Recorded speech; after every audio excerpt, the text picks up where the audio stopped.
who was the one to you that really popped and you thought there's going to be, someone's going to make out here? To me, it was pretty clearly Chase Young with the Commanders, and I wasn't sure I would feel that way at first, but then I start looking and it's like, I don't know that them not picking up his fifth-year option means they don't believe in him. His fifth-year option would have been $17.5 million, which is basically like the fifth most expensive salary at his position. If you look at the average annuals per contract, you've got Myles Garrett, Max Crosby, Leonard Williams, and Von Miller like actually above him. Then Cameron Jordan's right there at 17.5.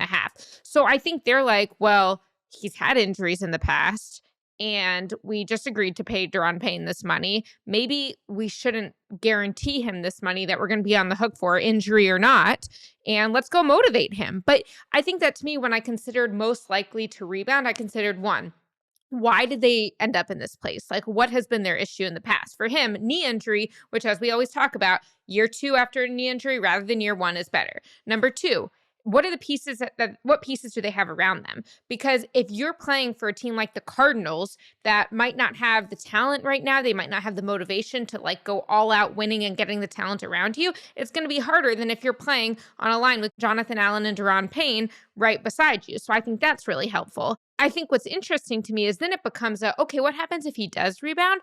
And I almost see, based off what they just paid Daron Payne, this situation where I think he has the opportunity, like physically, and just when you look at the timeline of what's happened and why the team would have made this decision, to get back to being one of the best players, not necessarily like up there, but definitely worth that next contract. And I think if so, he prices himself out of Washington.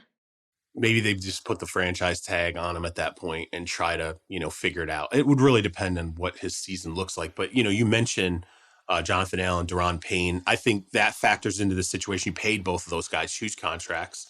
You have Montez Sweat on the other side, who's entering his 5th year. He's going to play out his 5th year option this year. So you've basically taken your 2 pass rushers, your edge rushers, and you said, okay, we're going to kind of have a derby in 2023. You're both now you're at the end of your contracts. Chase Young, you're going to play out the 4th year. It's over. Montez Sweat, you're going to play out the 5th year. It's over. Chances are one of you is getting tagged, right? One of you is going to either get signed to a long-term extension or get tagged. Maybe they're thinking we can do a giant situation where we can get one to sign the long-term deal and then the other one will tag. I highly doubt you pay all 4 across the front, but let's see. Say Sweat comes out this year and Chase Young comes out this year and they both have 17, 18, 20 sack seasons. Probably not trying to let either of those guys walk. You're probably trying to figure out, hey, we're going to have to pay both. Screw it. Let's do it.